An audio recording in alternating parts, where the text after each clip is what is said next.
One of the most significant outcomes of 2024 has been the 18% reduction in murders. This represents a major step forward in enhancing public safety and reducing the devastating impact of violent crime on our society. Reflecting on 2024, Jamaica has experienced a significant decline in major crimes, marking a pivotal moment in the nation's ongoing efforts to enhance public safety and community well-being. This achievement reflects the resilience and unity of Jamaicans who have collaboratively worked towards creating a safer society. Certain regions of Jamaica, especially urban areas like Kingston, Montego Bay, and Spanish Town, have historically grappled with elevated levels of crime and violence. According to estimates from the United Nations, Jamaica has consistently ranked among the nations with the highest intentional homicide rates globally. Reflecting on the severity of this issue, former Prime Minister P.J. Patterson once described it as, quote, a national challenge of unprecedented proportions, highlighting the profound impact of crime on the nation's social and economic fabric. In the early 1960s, Jamaica's murder rate was among the lowest globally, with approximately 3.9 homicides per 100,000 inhabitants. However, over the decades, the country faced escalating crime rates, particularly homicides, influenced by factors such as socio-economic disparities, the proliferation of gangs, and the illegal drug trade. By 2009, the murder rate had surged to 61.82 per 100,000 people, positioning Jamaica among the nations with the highest homicide rates worldwide. According to recent crime statistics by the Jamaica Gleaner, there is a positive shift in this trajectory. As of July 15, 2024, the Jamaica Constabulary Force (JCF) reported an almost 12% overall decrease in major crimes compared to the same period in 2023. Notably, murders declined by 14.5%, shootings by nearly 2%, robberies by 15%, rapes by 32%, and break-ins by 6%. Further reinforcing this trend, Deputy Prime Minister and Minister of National Security Dr. Horace Chang reported a 15% reduction in major crimes since the beginning of 2024. Additionally, the Jamaica Observer observed that under the current Prime Minister Andrew Holness administration, major crimes have reached their lowest levels in 24 years, underscoring the effectiveness of the nation's crime reduction strategies. Shootings are down 10% across the country. There has been a 25% reduction in reported rapes. Robberies have reduced by 21%, while we've seen a 1% drop in break-ins. At the start of the year, the High Command asked more of every member of the force, and through a collective effort, there has been a 14% reduction in overall major crimes thus far in 2024. So, what are the contributing factors to this decline? There are several key initiatives that have contributed to this decline in crime rates that we can examine. 1. The enhanced law enforcement strategies. The JCF has adopted intelligence-driven approaches, increasing police visibility and focusing on dismantling criminal networks. This strategic shift has led to more effective crime prevention and resolution. 2. Community engagement and social interventions. Recognizing that crime often stems from socio-economic challenges, efforts have been made to address issues such as poverty, unemployment, and social inequality.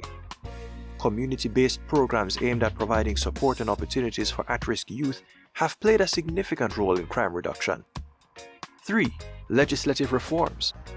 The government has implemented stricter firearm regulations and established specialized courts to expedite the prosecution of gun-related offenses.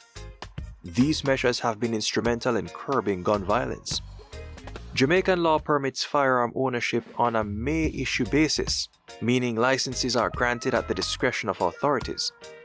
With roughly 8 civilian firearms per 100 people, the country ranks as the 92nd most armed nation globally.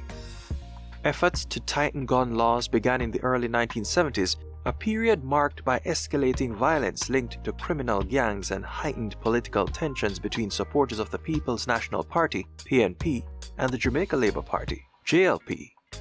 These measures were introduced to curb the growing threat of gun-related violence and its destabilizing effects on Jamaican society. 4. Restorative justice initiatives. Faith-based organizations have been actively involved in restorative justice programs, providing support and guidance to individuals seeking to reintegrate into society.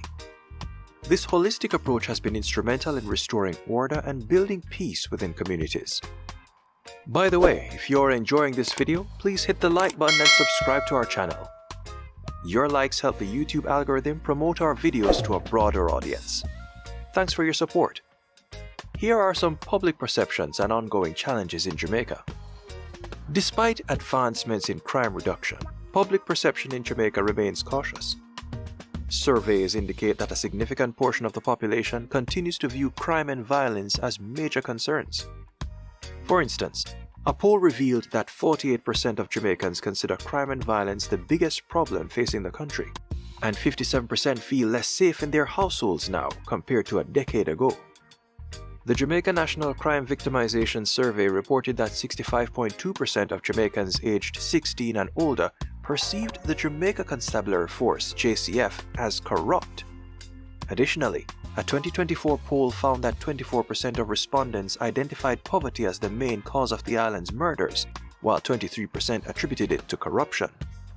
These findings highlighted the complex relationship between crime statistics and public sentiment, underscoring the need for continued efforts to address both crime and the underlying factors contributing to public fear and mistrust. This sentiment highlights the critical need for Jamaica to adopt a multifaceted approach to combating crime.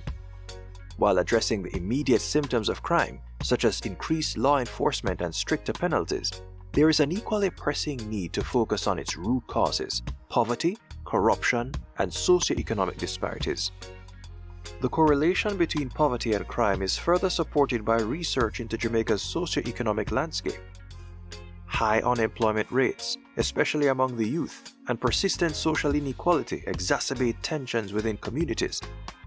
Additionally, corruption undermines public trust and weakens institutional efforts to create equitable reforms, further entrenching cycles of violence.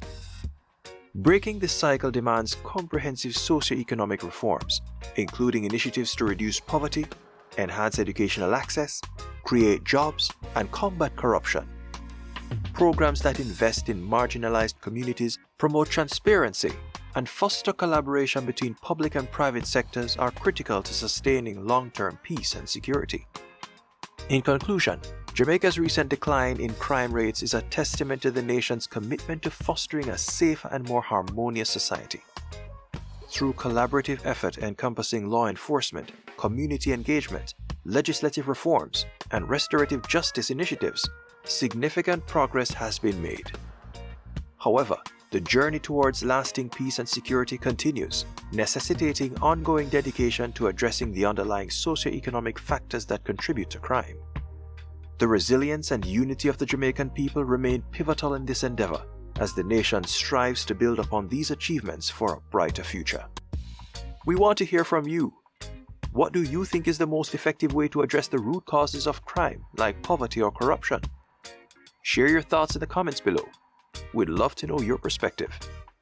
Check out this video on the 10 safest Caribbean islands and countries in 2025. Don't forget to like, share, and subscribe to the channel. Hit the notification bell so you never miss an update from us. This is Caribbean Focus. Check the link in the description below.